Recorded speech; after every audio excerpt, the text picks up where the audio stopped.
जय श्री राम सभी साधकों और दर्शकों को। आज एक बार फिर आपके सामने एक नई साधना लेकर के उपस्थित हुआ हूँ। इस साधना का नाम है मतंग भूत साधना।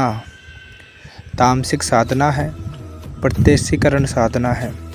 बहुत से साधक और दर्शक मुझे व्हाट्सएप पर कमेंट करते हैं और कहते हैं कि गुरुजी हमें कोई साधना करनी है, कोई ऐसी साधना दें जिससे हम किसी का भी भूत वर्तमान भविष्य की सटीक जानकारी तो दे ही सकें, किसी का भूत बाधा और किसी का भी तंत्र काट बड़े आसानी से कर सकें।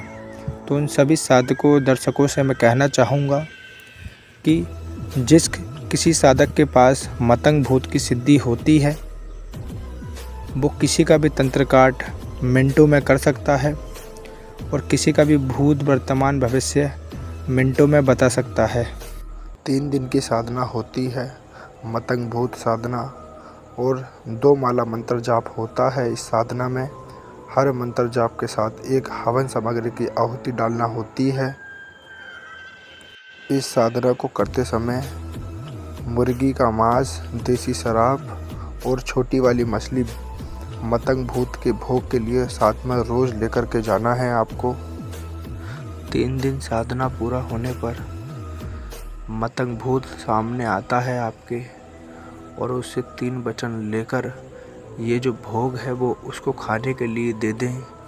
इस तरह से इस साधना को किया जाता है और इस साधना का हमने एक उचित शुल्क पर इस साधना को हम कराएंगे। अगर कोई साधक या दर्शक करना चाहते हैं तो बालाजी मंत्र मार्ग पर संपर्क करें। वीडियो देख करके आप अगर साधना करने बैठ जाते हैं तो आपकी जान को 100% खतरा हो जाता है। इसीलिए हम आप सभी से बोलते हैं कि पहले किसी योग्य गुरु के सानिध्य में रह करके ऐसी साधना और ऐसी क्रियाओं को आप सीखिए और जब आप योग्य हो जाएं साधना करने के तभी आपको साधना करनी चाहिए। अन्यथा वीडियो देख करके आप साधना बिल्कुल ना करें, क्योंकि ऐसी साधना में जान जाने का खतरा बना रहता है और बहुत ही ज़्यादा डरावनी साधना होती है। मतंग भूत बहुत ही पावरफुल एक एनर्जी होती है जो कि साधक को प्रत्यक्ष रूप में साधक से बात करती है।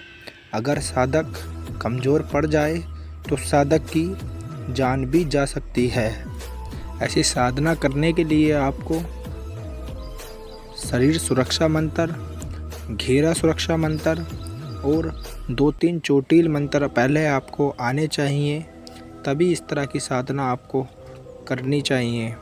अगर आपको एक मजबूत सुरक्षा घेरा मंत्र याद नहीं है, एक मजबूत शरीर सुरक्षा मंत्र याद नहीं है, या आपको कोई भी चोटील मंत्र याद नहीं है तो आप इस तरह की साधना को बिल्कुल ना करें, क्योंकि जब शक्ति प्रत्यक्ष होती है तो साधक साधना स्थल छोड़कर भागता है।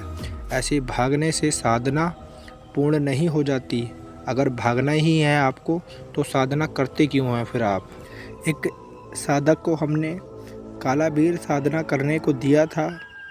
उस साधक ने उस साधना को किया तो पहले ही दिन उसके समक्ष जब शक्ति आई तो साधक साधना स्थल छोड़कर भाग गया। बहुत ही ज़्यादा उसकी किस्मत अच्छी रही जो शक्ति ने उसको नुकसान नहीं पहुंचाया। इसीलिए हम कहते हैं कि पहले आप किसी योग्य गुरु के सानिध्य में रह करके ऐसी क्रिया को आप सीखिए। जब आपको लगे कि आप शक्ति का सामना कर सकते हैं तभी आपको साधना करना जाना चाहिए। अन्यथा वीडियो देख करके किसी की भी साधना ना करें। ऐसी साधना आपके जान के लिए घातक सिद्ध हो सकती है। और अगर आप चाहते हैं कि आप तंत्र मंत्र में रुचि रखते हैं तो आप हमारा स्पेशल पेड ग्रुप ज्वाइन कर सकते हैं, जिस पर आपको 10 मंत्र दिए जाते हैं जो कि स्वयं सिद्ध होते हैं और लेवल टू लेवल चलकर आपको सभी तरह की क्रियाओं में माहिर किया जाता है। जब तक आप साधना करने के योग्य नहीं हो जाते हैं, जब तक आपको स्पेशल पेड ग्रुप में ही जोड़े रखते हैं, और जब हमें लगता है कि आप साधना करने के योग्य हो चुके हैं तब आपको साधना प्रदान की जाती है और आपको अपने सानिध्य में रखकर साधना भी कराई जाती है। ऐसी साधना करने के लिए आपको एक धैर्यवान साधक होना बहुत ही अति आवश्यक है, क्योंकि ऐसी साधना को आप धैर्य के साथ करें। अगर आप जल्दबाजी करेंगे तो आपसे गलती होंगी, और जब गलती होंगी तो आपकी मौत निश्चिंत है। अगर आप चाहते हैं कि आप एक बहुत ही बड़े तांत्रिक बने और एक सिद्ध तांत्रिक बने, तो आप स्पेशल पेड ग्रुप हमारा ज्वाइन करें। जब आप मतंग भूत का मंत्र उच्चारण करते हैं तो चारों तरफ काली घटाएं छा जाती हैं, ज़ोर ज़ोर से हवाएं चलने लगती हैं, हल्की फुल्की बूंदाबांदी भी हो सकती है, और ऐसा लगेगा कि आपके पीछे से कोई निकल कर गया हो। तो बहुत ही सावधानी से साधना करें। जय श्री राम।